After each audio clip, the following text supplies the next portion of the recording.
Good evening, or good afternoon, or good morning, depending on where you're at. This is Michael Cross here with another exciting episode of Unlock the Door Radio, where we go by the motto that you should question authority. And that comes directly from one of our founding fathers here in the United States, Benjamin Franklin himself.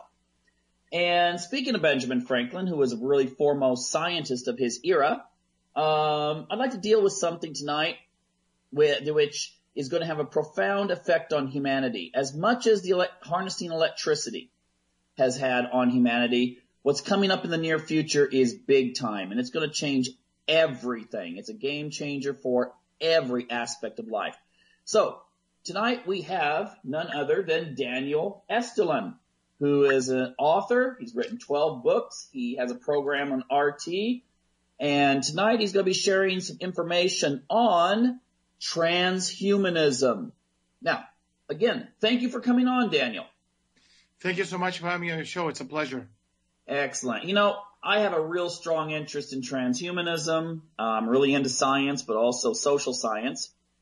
And, you know, it seems like very few people know anything about it. They think it's like a science fiction thing, like on movies like Elysium or something like that. But your books and research seems to indicate that it's way more than just a science fiction plot. Could you go ahead and just kind of inform our viewers where you're coming from?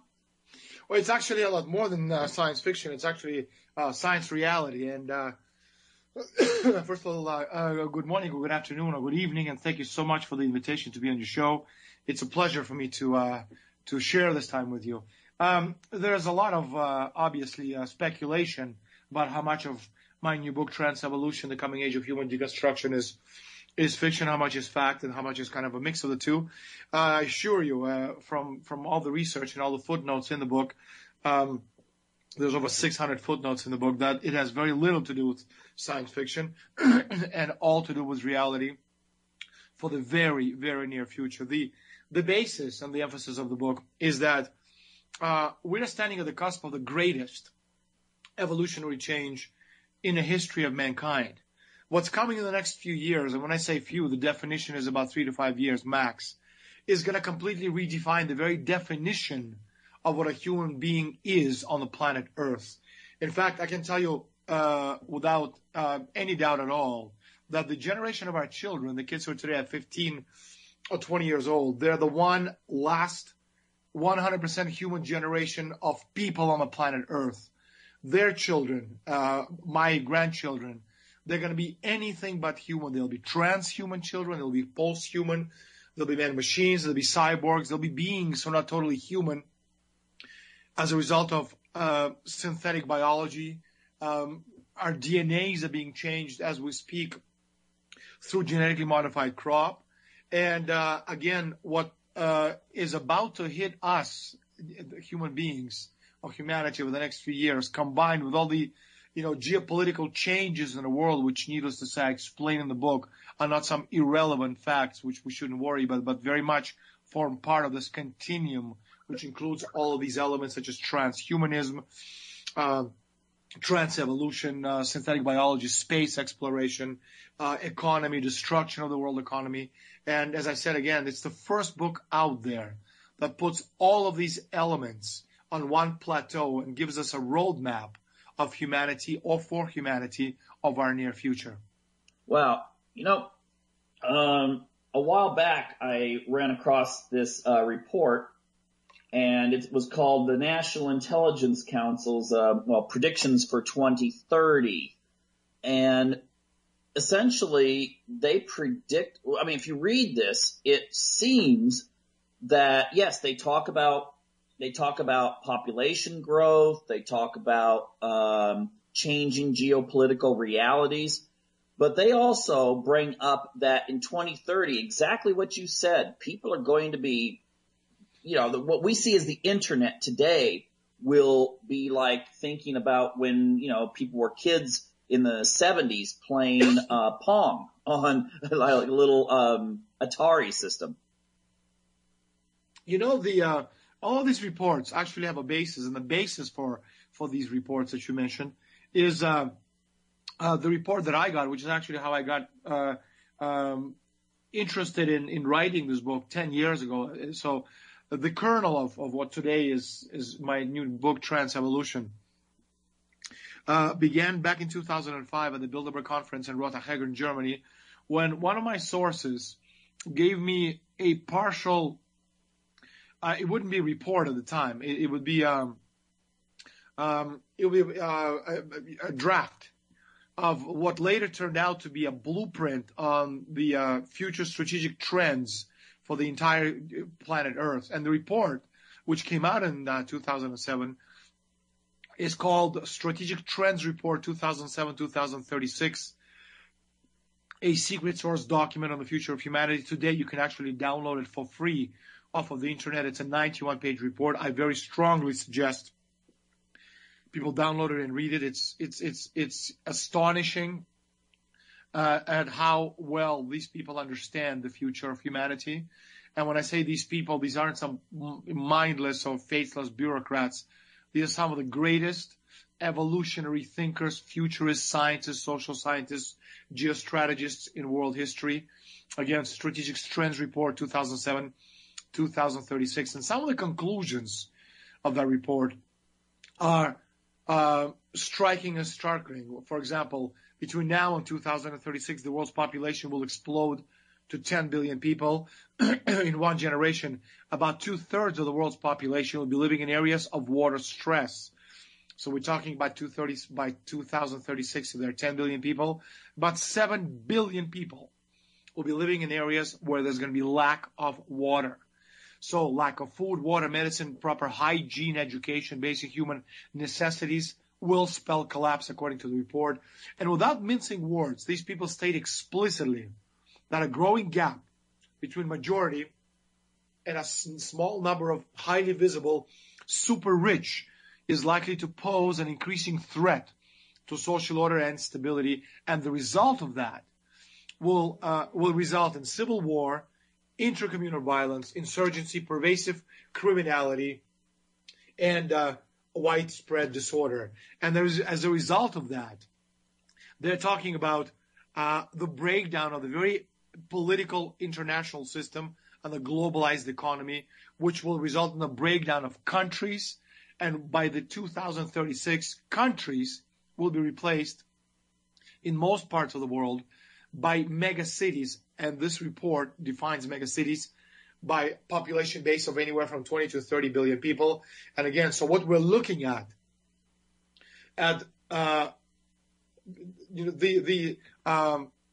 the change, the generational change in the very definition and understanding of what humanity is and how the world itself is going to be run.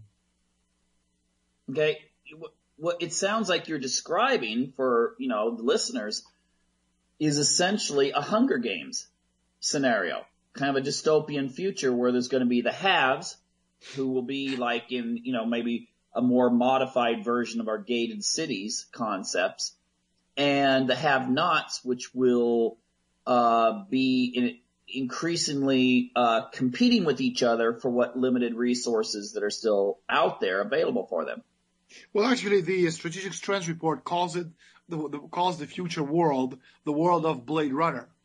It's a very appropriate definition, because if you think back to the Blade Runner when it first came out in the early 1980s, and a screenplay written by a brilliant American screenwriter by the name of David Peebles.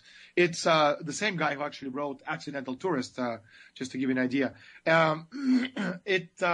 It very much fits the bill of what that world and the future near world will look like.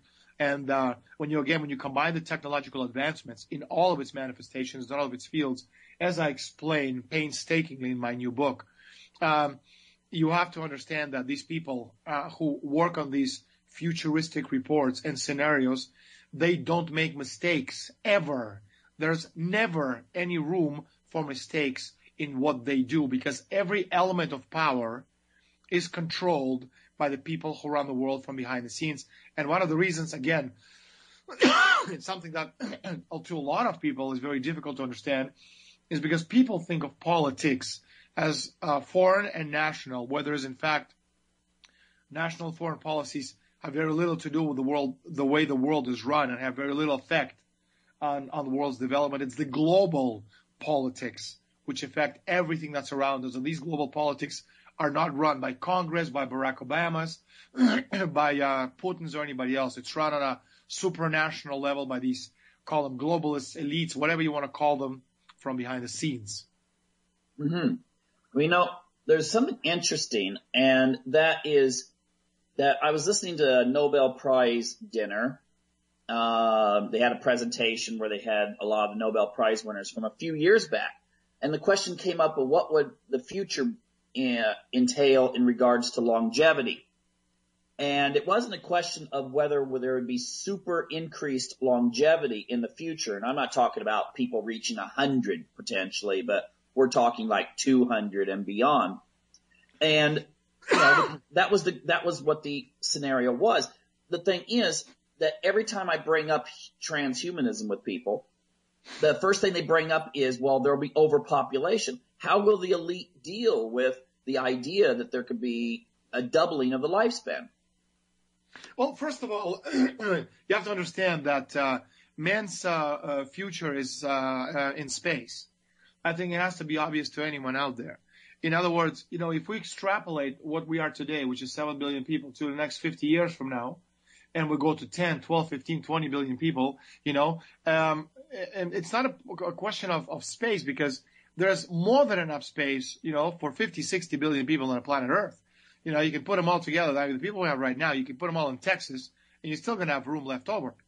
Okay? The point is we're running out of natural resources, and we're running out of water. Okay? India, which is a very large country with over 1 billion people, they're out of water.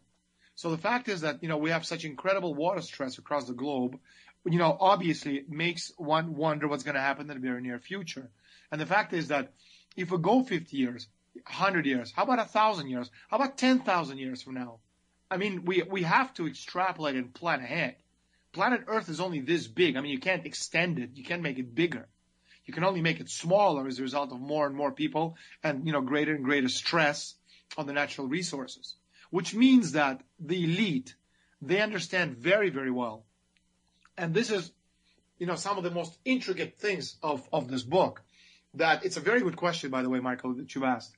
It's the problem of population is not a problem, because the elite understand that sooner or later we're going to have to conquer the galaxies in space. What they're doing right now is they're saying, that there's just too many people on the planet Earth. We need to, somehow reduce the world's population. And needless to say, reduction doesn't mean them, it means us. Now, you see, the way it works is that progress and development is directly proportional to population density. So if we have progress, if we have technological development to sustain a population base of 7 billion people, and you can actually develop and build on this growth and technology, you can actually go to the next plateau, 10 billion people, because we're going to have wealth, we're going to have, bigger families, more mouths to feed. More mouths to feed means there's less food for them. And for the Rockefellers of this world to survive, most of us have to die, which is why if you kind of look around us, around the world, we're seeing things like, terminologies, demand destruction, zero growth, deindustrialization, Club of Rome's, famous limits to growth report back in 72 when they're talking about, Malthusian population reduction schemes. And so the elite understand that if there's no technological advancement, we're going to go to hell. And this is exactly what they're doing. So on the one hand, they're reducing the world's population, not by killing us, outright, with bullets, but by reducing the economic growth and development. They're reducing the population base because we need technology in order to develop the necessary ways to have all these people survive. So on the one hand, as they're deindustrializing the world, sending us to hell in a handbasket, they're using, the gazillions of dollars of their wealth to develop, and discover these amazing technologies, absolutely mind-boggling technologies, everything from brain enhancements, to neuroscience, to nanotechnology, synthetic biology, and so, space exploration. So they understand so that this gap between us and them is getting greater and greater, because there was a point about 20 years ago as a result of information revolution, computer technology, where, anybody, be it you, me, somebody sitting, in Japan, or an Aborigine sitting in the middle of, an outback in Australia, or a Koya Indian sitting on a tree in a Bolivian Amazon rainforest. If you have a computer, if you have internet connection, and you have Google, you have as much knowledge as any of these secret societies throughout history. And so the elite understood that for them, again, to widen this gap, because they couldn't afford for the 99.9%, to reduce the gap in knowledge. So again, for them to widen this gap, they're destroying the world's economy on purpose, while on the other hand, they're using the technological advancements, to separate, to widen this gap between us and them. This is a very intricate point. So, to go back and to, answer concretely your question, they're not concerned about overpopulation because they know it's a hoax. They understand that the reason they need to reduce the world's population has nothing to do with the fact that there's too many of us. But the fact is that if you have 10, 20 billion people, it's very difficult to manage such an incredible load of humanity when there are so few of them. They don't need that many people. They need fewer people, just enough to do what needs to be done, and the rest out.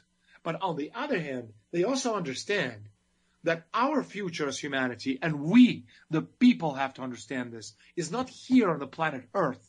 It's our calling to discover, the universal principles of nature and to conquer the galaxies. It's out there to be conquered, whether you believe in God or you don't believe in God. The idea of immortality has nothing to do with how many times you cross yourself per day. It has to do with assuring the survival of the human species.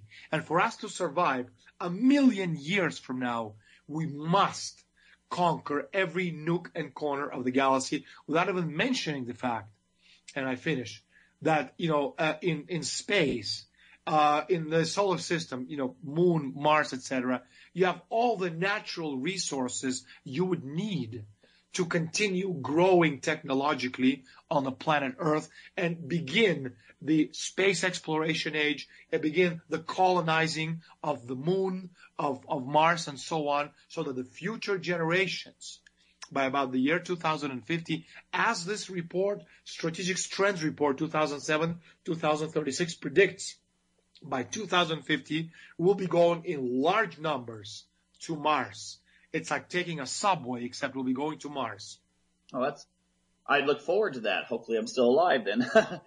Maybe some of the other aspects not look forward, but I want to get to the idea of how human evolution is going to change. And I'm wondering, am I too far off in saying that if we look at technology the way it's going now, that within a couple of generations, it will be seen as akin to not sending your kid to school to not go in and have the DNA screened and therefore produce the best designer child you can possibly design. I mean, you got geneticists such as Gregory Stock that predict that in the future this will be very common, that we will that people will be designing the genetics of their kids. It's one of the things about this book, and again, there's a lot of stuff out there in the market about technology, but there's no book out there that actually puts all of these elements together, with futurism, technology, geopolitics, understanding the world, the way the world works from the point of view of secret society. And, you have to remember, Michael, that, I am the author of the true story of the Bilderberg Group that, that brought out into this open all of this stuff, which a lot of people suspected, but nobody really knew. And now, 10 years after my book was published, Bilderberg is, as a term, has become, part of our lore. We talk about Bilderberg when we refer to anything secret or private. So the fact is that there's, people talk about future and technology, but they miss other elements, which are very important. Economy, science, geostrategy, how media is controlled, and so on and so forth. As far as the technology itself, it's absolutely inevitable that, cybernetic enhancement, technological enhancement of human performance is going to take place over the next few years. It's unfathomable to think that, people are going to continue being people. Augmentation is going to be, some wet dream of of, nutcases. It's not like that at all. Man-machine fusion is just a matter of time. It's literally around the corner. What you're referring to is something else. One of the biggest breakthroughs in recent history, scientists have created a synthetic genome that can self-replicate. And what they've done is they've taken a cell and modified the genes of a cell by inserting DNA from another organism, and the bacteria replicated itself, thus creating a second generation of the synthetic DNA. And the organism will do exactly what the scientists intended it to do. A living thing, but under the control of man. So you see, if the 19th century was all about the revolution of harnessing energy from fossil fuels, which means oil, and the 20th century is about exploiting the power of data, which is computers, this century is about controlling biology. And what is amazing about this is that the cell was assembled and sparked into life in a laboratory.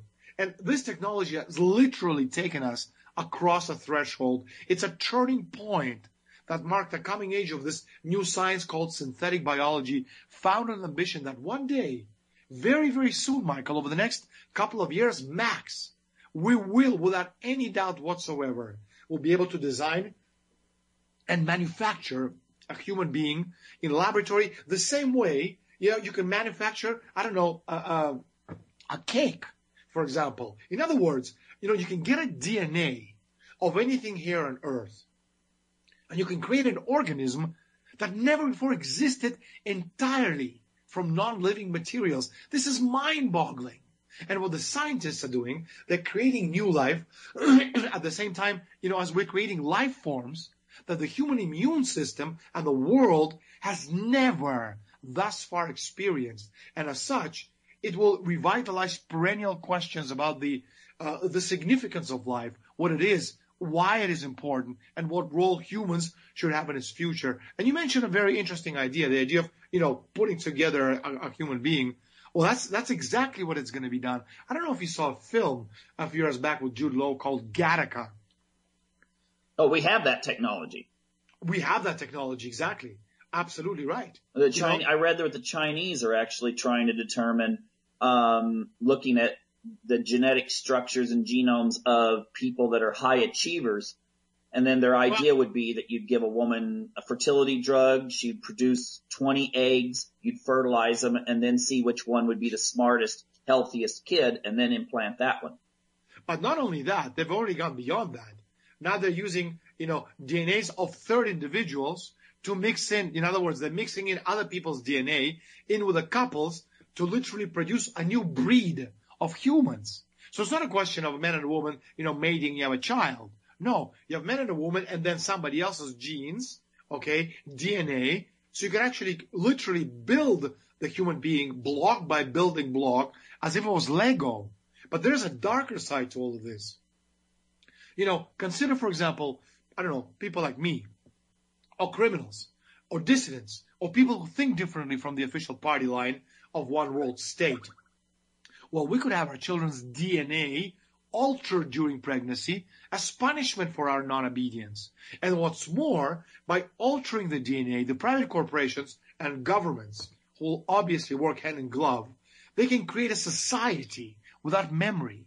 In other words, people whose life experiences are stored on a memory drive running on a 1-week cycle through modified DNA over and over and over and over again. So you won't need a history, you won't need geography, you won't need photographs, you won't need anything at all, because after 1 week, everything will be canceled and you start again. And this is very, very, very much possible.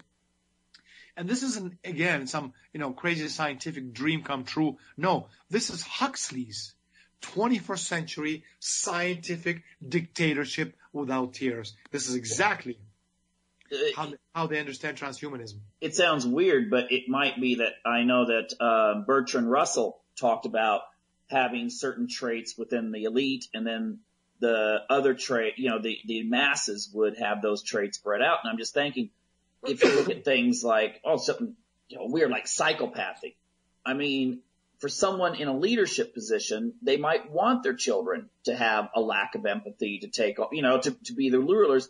but you might want to breed that out in the lower classes because that could lead to rebellion. I mean, most people think, well, that's, there's other things too, like ADHD, things like that are usually associated with corporate leaders. I mean, and then in America, you drug all these boys that have like these symptoms they call ADHD.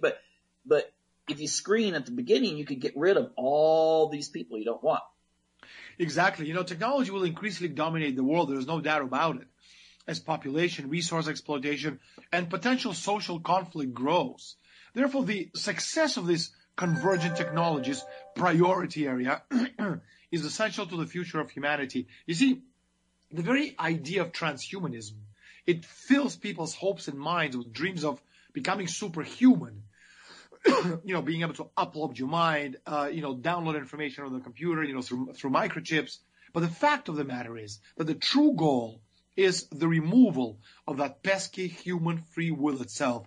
So post-humanity will be a new human, which has been genetically engineered and brain chipped for total control, part man and part machine. This new man of the near future will no longer have a need of the sexual reproductive function. And if the elite's plan is to reduce the world's population, I can't think of a better way to do that. Well, you're talking about a beehive thing. That goes back to the idea like in ancient Mesopotamia and back to Noah's time, the idea that the beehive is the ideal society, the workers, and then you have a very small like queen class and so forth. The definition of human being, do you think we'll get to a point where a woman could go in, she could have an egg cell extracted, and she could purchase a synthetic sperm cell and fuse the two together? And if so, what would you call the child? Would it be human? Well, it's a very good question. I mean, you were very close to to achieving that. Very close, from point of view of synthetic biology. As I said to you earlier, Michael, I don't know. It would be a post-human, a transhuman, man-machine, cyborg, a thing that's not totally human. I don't know what we're going to call it. We're going to have to come up with a new definition. There's right now 3 sexes, right? There's men, there's women, and there's, the transsexuals. That's a sex in Germany on the passport. Okay. You have this new area where they call it transsexuals. Okay. It's a sex now. Now, in the very near future, we're going to have a fourth definition, which is transhuman, the fusion of man-machine. You mentioned, beehive. Well, the transhumanists have a popular term called hive mind, which refers to the giant collective intelligence that might be created when people all over the world link their brains together with technology. And now people saying, well, no, it's not going to happen. It doesn't exist. Some crazy, nonsense. Well, we already have hive mind. Except that today it's called cloud. And now you upload your files onto this, invisible effervescent cloud. And in the near future, you'll be able to upload your mind and live forever in cyberspace, because that's how the elite understand immortality. So in other words, through this hive mind, we're creating a whole new intelligence through symbiotic existence. It is this human beehive, which has been the ideal society in the eyes of the elite for a very long time. It is the template for the post-humanity, the ultimate slave race, scientifically designed to never rebel, and the wholesale disappearance of the human being with our divine spark of reason at the expense of group speak, group think, and also group actions. Okay, wow. That goes beyond any dystopian program I've ever seen. Now, you mentioned, I got to ask this, because I think it's possible. Nanotechnology, most people never even heard of it, or if they have, it's been in some, it's not even mentioned much in sci-fi. But you mentioned the thing about transsexuals. Well, isn't it true that with nanotechnology, that at least in theory, that at least at the beginning of this, people will be able to redesign their bodies, since these can work on the cellular level? I mean, this could offer people, you'd have all kinds of variations that people might go for. I think you're right. I think most people don't know what nanotechnology is. I'm sure they've heard the term, but, nano is is something very, very small. It's a space between one atom and about 400 atoms. And just to give you an idea, in terms of space, and length, if you think of an Earth of a new scale, let's say a billionth of a meter. So, for example, the distance between the moon and the Earth is about 1 billion meters. That's a day's travel. The difference between a meter and a nanometer, okay, which is a billionth of a meter, is literally takes about a few seconds of travel time. And a nanoscale is about 100,000 times smaller than your strand of hair. Now, what happens, and the reason this technology is so incredible, and it is so new, it's just been, discovered about 20 years ago. And the reason this, the technology is so amazing is that at a nanometer scale, at this tiny, tiny, tiny little scale, everyday materials, they start to act in unimaginable ways. So, for example, we know that if you take, a piece of steel, a large chunk of steel, it acts a certain way. There's certain characteristics that it has. Okay, stainless steel doesn't corrode, etc., etc. But when you take it and you reduce it to a tiniest, area, which is a nano area, then the material, the steel, begins to act and begins to take on properties which, up until very recently, we didn't even know existed. So the behavior of these nanomaterials, they change as the size becomes so small as compared to a large amount of the same material. It is a space in which quantum behavior begins to replace the Newtonian physics. You see, Michael, in any direction you go, if you go up or down, there comes a point where you hit limits set by physical law. It's called Moore's law, quantum mechanics, speed of light, gravitational forces. But what happens is, well, the advent of this new science and technology related to the genetic revolution, because again, nano and genetic revolution, they're very much interconnected. We can literally rewrite our genetic construct. So in a span of a generation, check it out.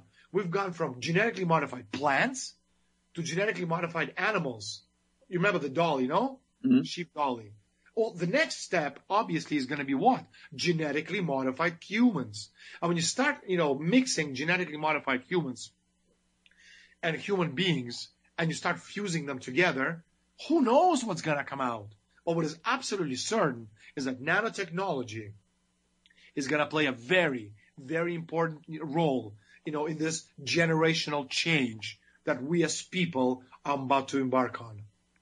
Yeah, because the idea is, I guess, in theory, you could program these things to then program your DNA, and therefore you could make yourself into something different. That's really bizarre. There's something else about nanotechnology. Nano robots, or nanobots as they're called, okay, they're amazing. Again, as I said earlier, technology is an amazing thing. We need it. All these people think that, if we don't have the technology, we can, have a better planet and live longer, or, have cleaner air. It's all nonsense. It's nonsense to the point it only goes to show you how illiterate people are as far as technology is concerned. We need nanotechnology, for example, to cure cancer, because you can, program nanobots to discover cancerous cells and kill them before they become fully blown cancerous cells. You can send nanobots, and if we have some kind of a brain seizure, a possible brain seizure, they can fix it before it becomes reality. And so the nanobots were created to be like life itself, to be able to reproduce and to serve our needs. And the intelligence of a nanotech is not going to be in one nanobot. It will be in the collective intelligence of trillions and quadrillions of nanobots working together and pooling their thinking resources. You can program these things specifically, for example, so they attack only people with certain characteristics. That would be like Hitler's, wet dream come true. So anything when we talk about technology, it's always a double-edged sword. On the one hand, we need the technology, and especially if it's used wisely for the betterment of humanity, we're all going to be the better for it. But if the elite, knowing what they've done to humanity in the past, and if we extrapolate what we know about their actions into the future, we have very little reason to believe that they're going to be using these gazillions of dollars of discoveries to help humanity. Now, but the danger of the nanotechnology is nano weapons, which is weapons made of, nanotech. They attack a target, for example, at a molecular level, then use the molecules of the target as raw materials to replicate more copies of themselves because they're living organisms. So in this way, small amounts of these replicators could have the capacity to destroy anything on Earth. They would, start by devouring plants, animals, and ultimately people. And this is how wars of the future will be fought. And I can tell you categorically, because I've given several conferences, I'm not going to say where, but to Joint Chiefs of Staff of certain nations in South America, where they're already looking at the very near scenario on the battlefields. They're not talking about, guerrillas or terrorists against, regular army. They're talking about men-machines supported by nanotechnology against cyborgs supported by men-machines. This is the wars of the very near future. And as I said again, this isn't some, crazy outfit in the middle of the jungle. These are the Joint Chiefs of Staff and the top 3- and 4-star generals of armed forces of some of the most important nations in South America already working on the scenarios of the near future war scenarios, forgive the repetition, on the battlefield. And if they're working on it, I'm sure the Chinese, Russians, and the United States, amongst others, are also working on it. Exactly. And I know we don't have a lot of time, but there's Hollywood is a great gauger of technological advancements. I'm not talking about Hollywood as in Driving Miss Daisy, these kinds of films. I'm talking about high tech films. We've seen Terminator. Well, the augmented reality, that's already a reality. Blade Runner, that's the world that these people think we're going to be living in. RoboCop, okay. Then you have G.I. Joe 2, which is all based on nanotech, which is how Joes get killed in the beginning. Transcendence with Johnny Depp, that's coming up in the next few weeks, where Johnny Depp plays the role of, world's famous transhumanist engineer who gets killed by, this terrorist anti-tech group. And as he's dying, they upload his mind onto the computer, and his mind tries to take over the world. Well, this is their, wet dream come true. Gattaca, Public Enemy with Will Smith. Hey, there you have your NSA technology. I Am Legend also with Will Smith. Remember that one about, the deadly virus? Yeah. I can't remember the one that had Keanu Reeves, where it was the remake of when the. Well, yeah, Matrix, and you also had Minority Report. Yeah, but there was one where these robots, like you described, like nanobots, go out to kill humanity to save the planet. Humanity to save the planet? I don't know. That's not Minority Report. It's not Philip K. Dick. No, I think it was the remake of When the Earth Stood Still. I don't know. I didn't see that film. But, you look at all these films, Moon, Minority Report, Avatar, video games like Deus Ex, Elysium that you mentioned earlier. This is what, these people, how they understand the world. Men in Black, everybody's seen Men in Black, Remember that, the technology for amnesia beam? When Will Smith put his glasses on, said, you didn't see anything, click, and people didn't even know what hit them. Well, this technology exists. It's called Active Denial System, ADS.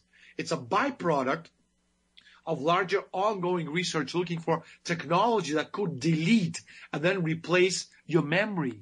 And this is already very much reality. And there's a new series on TV, which I very strongly advise people watch. It's called Almost Human on Fox. And it's an amazing series. And I'm not promoting transhumanism. I'm just saying as a series itself, which gives us a look in, a peek into technological future. It's very, very much real. Allegedly, the series takes place in 2048. Well, one of the characters is a cyborg cop. But the technology is so advanced right now that we can gonna have this over the next 3 years or so. And this series deals specifically with neuroscience, which is a study of the nervous system. And Michael, today with advances in chemistry, computer science, engineering, medicine, and so many other disciplines, neuroscience now also includes the study of the molecular, cellular, developmental, structural, functional, evolutionary, computational, and medical aspects of the nervous system. So this technology is real. It has become very much part of our daily lives. And if you extrapolate it into the near future, needless to say, the first people who are going to be, using this technology is obviously going to be on the battlefield through the development of sophisticated neuro weapons, which will create a perpetual state of uncertainty with the promise and also peril of the development of neuro warfare and its effects. And this is what the future looks like. Yeah, I mean, even in my limited research, stuff I've come across reading this stuff, you're spot on when it comes to the research that's being done, and there's way more. In fact, I would really, really, really encourage people to get their hands on your book. It's Trans Evolution, The Coming Age of Human Deconstruction. That's right. People can get it. I think it's available all over America, but easiest thing to do is probably get it through Amazon. I'll call my publisher, trineday.com, Chris Milligan. But I have to tell you that we've done about 200 interviews in the past 2.5, 3 weeks, and I hope I have enough voice left for the rest of the week because it's a Monday. But the point is that it's a shocking look. I don't mean to scare people because it's not the point of the book at all, but it certainly helps you understand how technology, synthetic biology, space exploration. There's a chapter that deals explaining to people how, conquer the conquest of space and asteroids and all these private companies who are launching on this race against the clock to conquer the moon, get to Mars, conquer the asteroids around the planet Earth in order to build them for the natural resources there, how all of these elements play out and form part of this one continuum, which is controlled from behind the scenes by the shadow masters. Wow. Okay. Well, I'm just going to leave it at asking people to find your book and look up some of the other articles that you've had something to do with putting out there. You've done excellent work there, Daniel, and really thank you very much for sharing this with our audience. Really, really, really enjoyed Daniel Estulin's interview.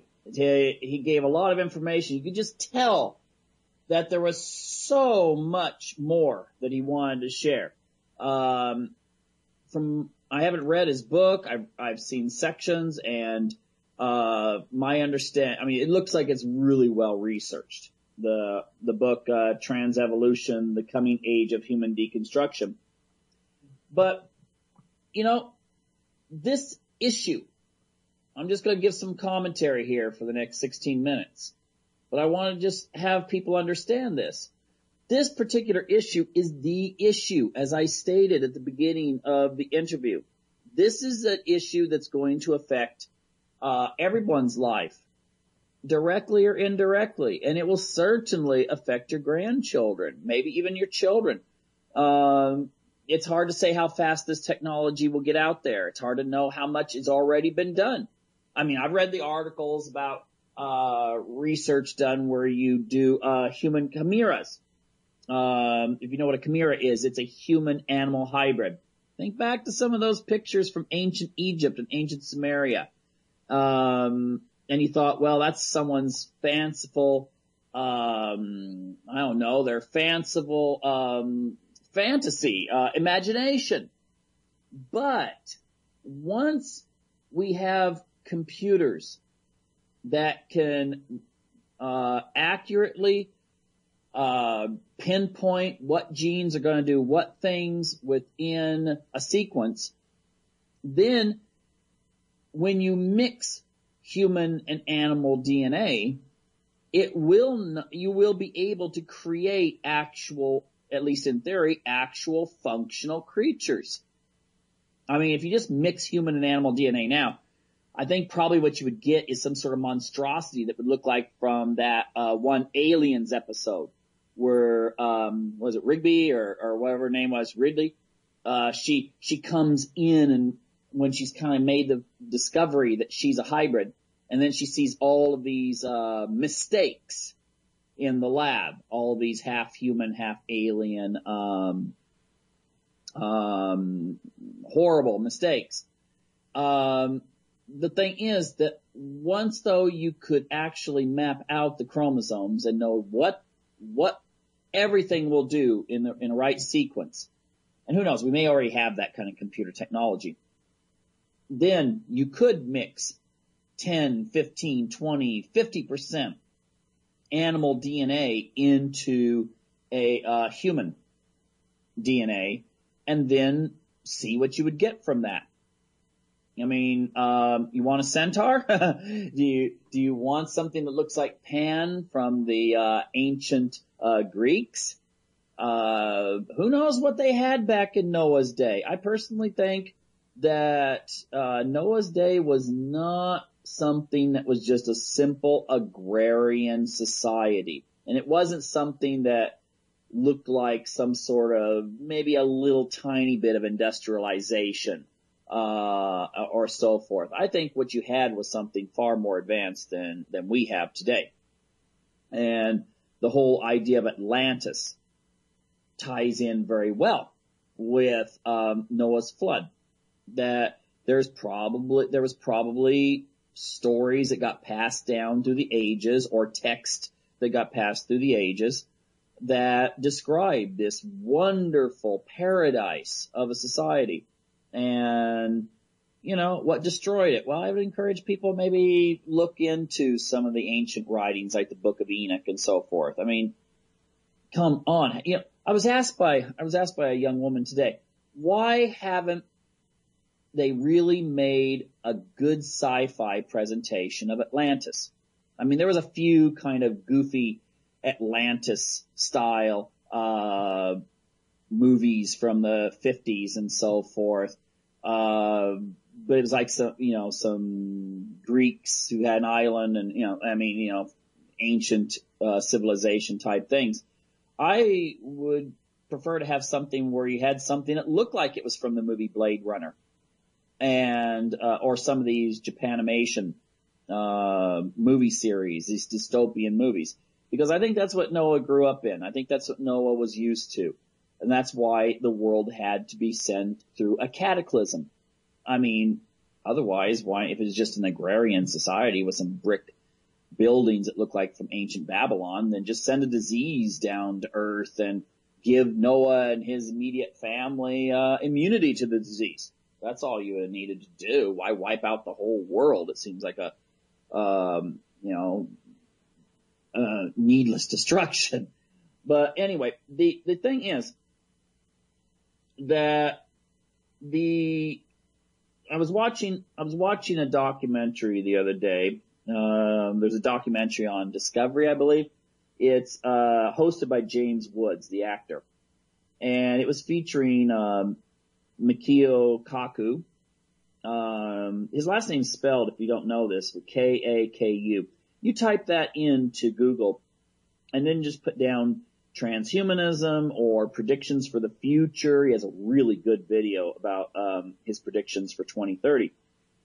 And there's some awesome stuff in there. But what Mr. Estulin was talking about with the hive mentality, you know what that sounds like? It sounds like ants or bees, where you've got a very small number who have the potential of being the queen. Anything happens to the queen, they're capable genetically of reproducing. Otherwise, they're not able to. And you've got the millions upon millions of workers that just do their thing.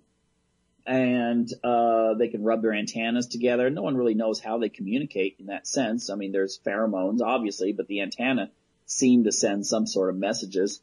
And, you know, the idea that they were presenting in this documentary was that in the not too distant future, we will not only be able to read each other's minds, but we will be able to upload into something similar to the cloud. And then you'll be able to interact, but also be interacted upon.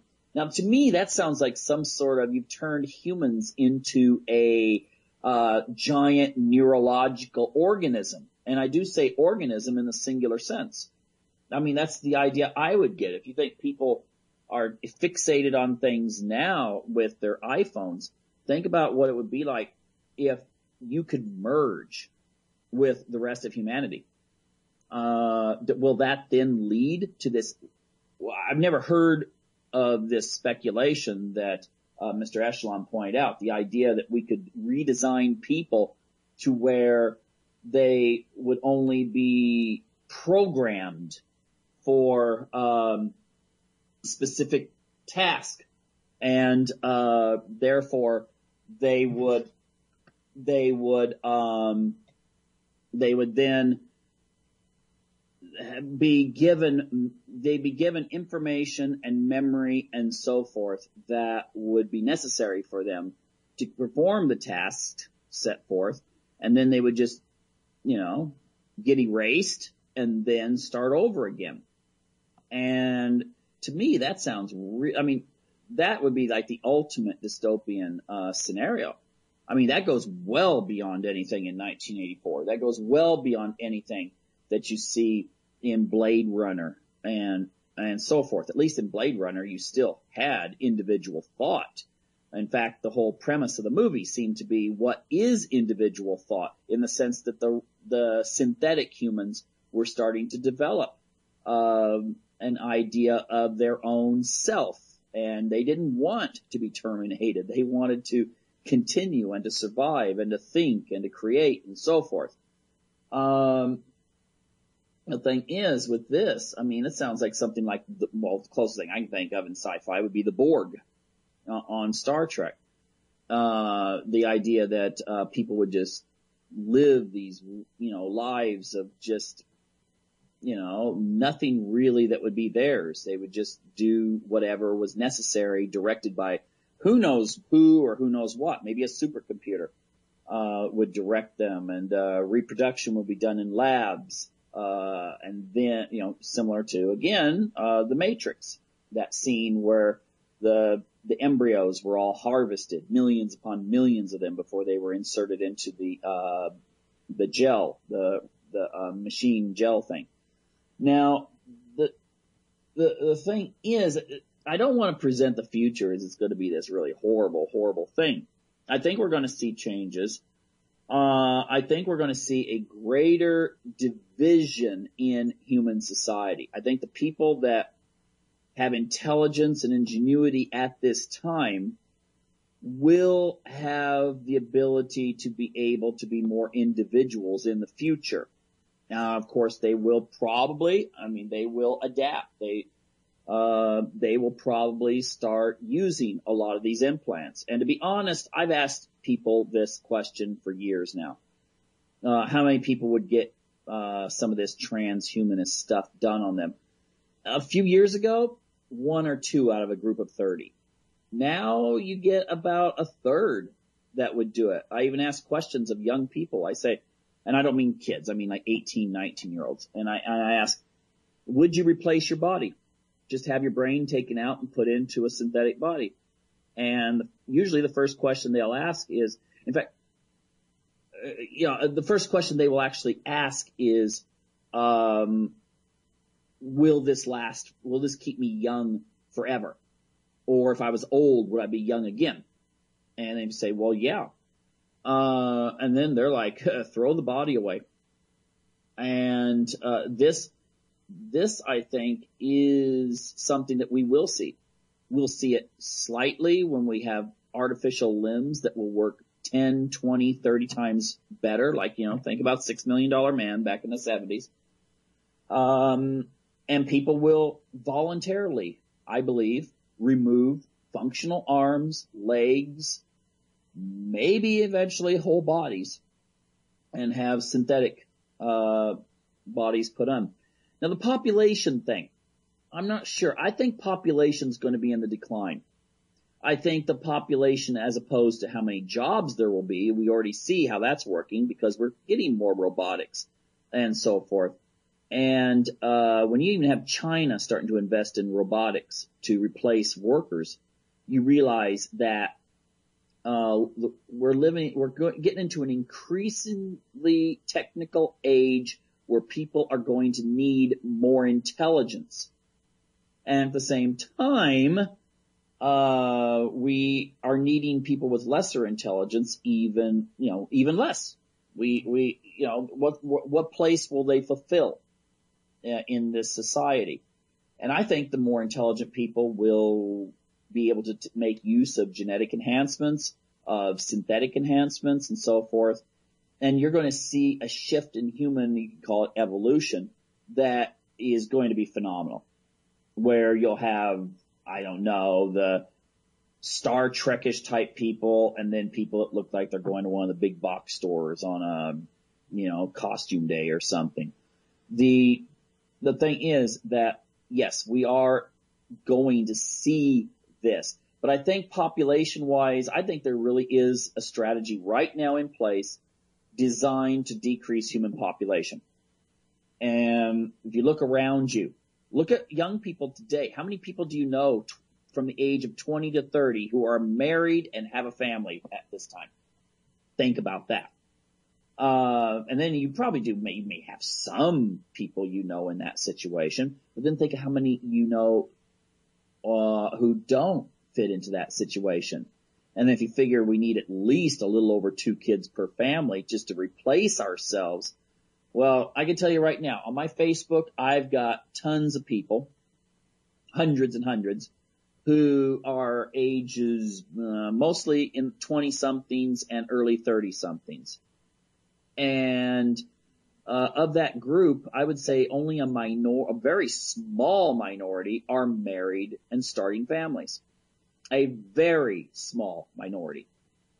And you might think, well, that's in the Western world. But you know what? That's going to extend. Once you computerize, they're already talking about putting all the world on the internet, Wi-Fi from satellite, launching hundreds of drones that will fly over Africa and bring the internet to Africa.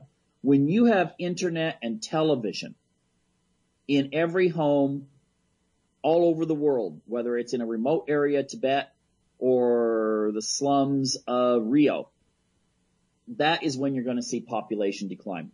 That is when you'll be able to get the message out, and you're just going to see things collapse. And again, we're already seeing that in the developed world, just shrinking like crazy. Even in countries where they promote birth rates, like France and Russia and so forth, still, it's not that, they're not really much. I mean, France is barely at replacement and Russia's getting there, but they're still behind. I don't think you're going to see as much of the mega cities except in what we now have as the non-developed world. But I think that their populations will decline as well.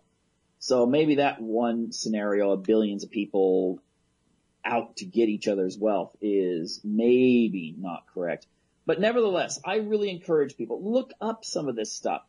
Look up Estulin's work. Look up Kaku's work. Look up any number of people. Ray Kurzweil there's a documentary about Ray Kurzweil out there.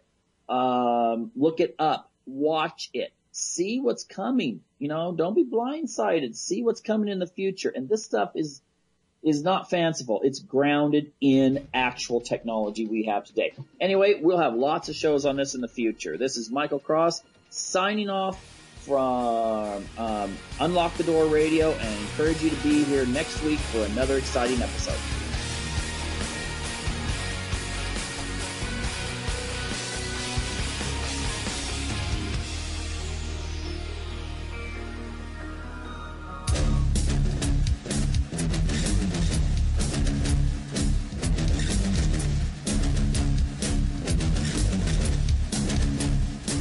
Well, first of all, just last year, for the first time in history, we actually uploaded a memory into a mouse. Next, we're going to upload memories into primates, like, for example, chimpanzees. And then we want to create a brain pacemaker for people with Alzheimer's disease, so they can upload a memory of who they are, who their children are, where they live. And then after that, who knows, maybe upload a vacation that you've never had. And think of it, college students will be able to take all the courses they flunked in college, learn that material. We're not there yet, but the first steps were taken last year. This is huge. For more news, visit youtube.com/pigmind5.